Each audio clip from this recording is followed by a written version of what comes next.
Evangelio de hoy domingo 28 de mayo del 2023. Lectura del Santo Evangelio según San Juan. Al anochecer de aquel día, el primero de la semana, estaban los discípulos en una casa, con las puertas cerradas por miedo a los judíos. Y en esto entró Jesús, se puso en medio y les dijo: «Paz a vosotros». Y, diciendo esto, les enseñó las manos y el costado. Y los discípulos se llenaron de alegría al ver al Señor. Jesús repitió: «Paz a vosotros. Como el Padre me ha enviado, así también os envío yo».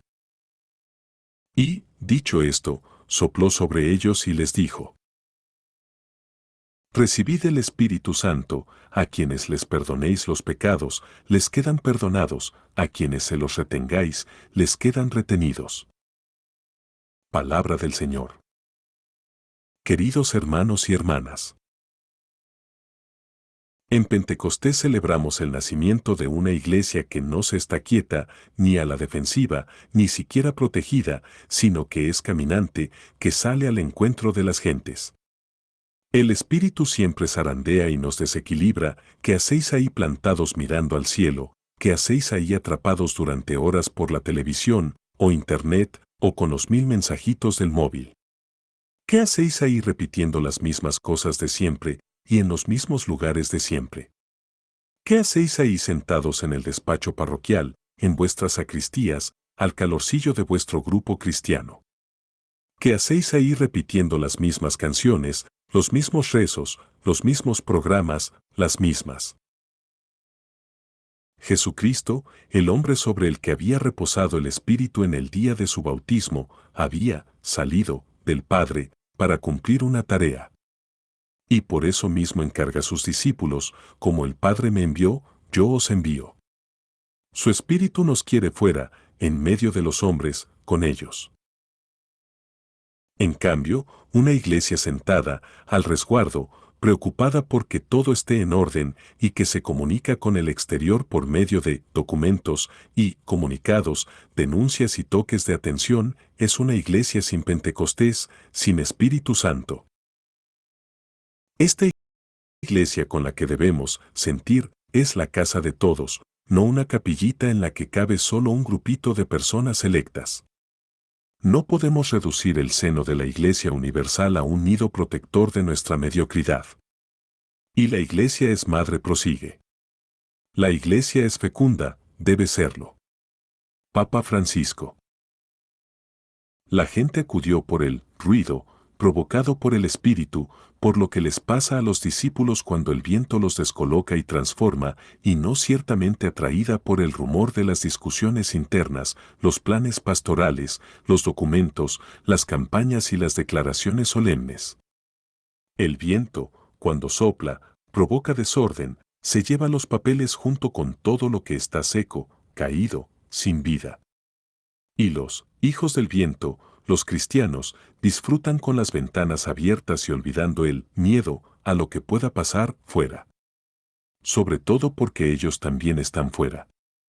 ¿Recordáis al Papa Juan XXIII, cuando una buena mañana abrió de par en par las puertas y ventanas de la iglesia para que se ventilara? Algunos se cogieron un buen catarro, les sentó muy mal esa iniciativa. Y aún no se les ha pasado. Por eso el Espíritu es el mejor antídoto contra el complejo. Las ostras se agarran fuertemente a la roca. Quieren estar seguras para poder aguantar las embestidas del mar. El complejo de ostra es el de aquellos que están siempre añorando tiempos pasados, que no sé por qué dicen que eran mejores, simplemente eran otros, que ya no son. Son los que están más obsesionados por reunirse que por salir a los caminos y hablar el lenguaje de los hombres. Tienen complejo de ostra los que confunden la comunidad con un nido e incluso con una trinchera. Ya se dice en el lenguaje popular que esto es más aburrido que una ostra. Porque las ostras no saben de riesgos, de novedad, de fantasía. Para las ostras, todo tiene que ser como siempre. Tienen una alergia enorme a los cambios. Y si, encima, la poca agua que les llega está contaminada, desoxigenada, estancada, acaban oliendo ellas mismas a podrido, a rancio. ¿Podrías decir tú que últimamente te has movido, que has mejorado, que has cambiado, renovado, actualizado en algo respecto a tu fe, a tu participación en la iglesia? ¿Que has apoyado, animado, participado en iniciativas, propuestas nuevas? La iglesia recibió, como primer regalo, el fuego. Jesús había anunciado que venía a traer fuego a la tierra y que estaba deseando que ardiese. Los apóstoles recibieron unas llamaradas que les prendieron el corazón. Ya sabemos que el fuego purifica, libera de escorias, quema desde las raíces el orgullo, la vanidad, los adornos. No dice Lucas que los apóstoles se llenaran la cabeza de ideas, discursos, ritos o mensajes. Lo que les pasa es que se convierten en apasionados, y como el fuego, peligrosos, incontrolables, imprevisibles, ardientes, arden en caridad. Pues el espíritu es también una medicina excelente contra el complejo de bombero. Siempre hay dentro de la iglesia algunos muy pendientes de sofocar todo rescoldo, toda brasa, toda iniciativa, todo lo que pueda ser peligroso e incontrolable, todo lo que suene carismático, todo lo que pueda ser peligrosamente contagioso. Podríamos preguntar a tantos santos como quisieron hacerles callar y controlarlos. Podríamos preguntar a tantos mártires de la justicia, de la paz, de los derechos humanos. Podrían darnos su experiencia tantos que, con un profundo amor a la Iglesia, la intentaron sacar de sus casillas, igual que el Espíritu sacó a los apóstoles de su casa.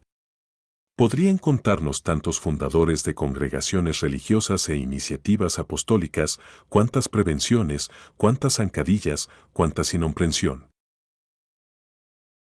La iglesia, en lugar de tomar la manguera y el hacha de los bomberos, haría bien en tomar una buena hélice y avivar el viento para que esos fuegos se extiendan, se multipliquen, porque tantas veces, cegueramente con muy buena voluntad, andamos extinguiendo la fuerza, el fuego de Dios. A iglesia, tan pronto como recibe el soplido del Espíritu, y se deja encender por el fuego, tiene una palabra que decir y que todos pueden entender. Uno de los frutos del Espíritu es saber captar el lenguaje del otro, saber escucharle, comprenderle y desde ahí hacernos entender. Así puede decirle a cada hombre lo que necesita y debe escuchar. Consciente que cada persona sea como es, sin intentar hacerla en serie, etiquetarla, pasarla por el aro, cambiarle las ideas o provocar sentimientos de culpa. El lenguaje de la iglesia animado por el Espíritu es el que habla al corazón del hombre.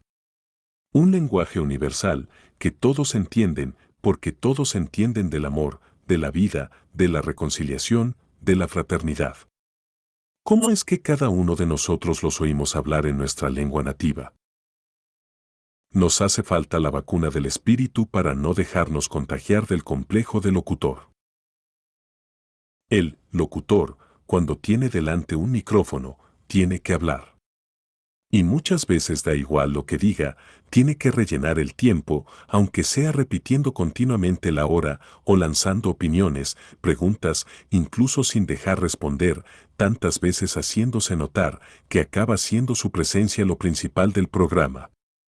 Y no digamos de algunos, que parecen saber sobre todos los temas habidos y por haber, y que nos dan lecciones sobre lo que tenemos que pensar y hacer.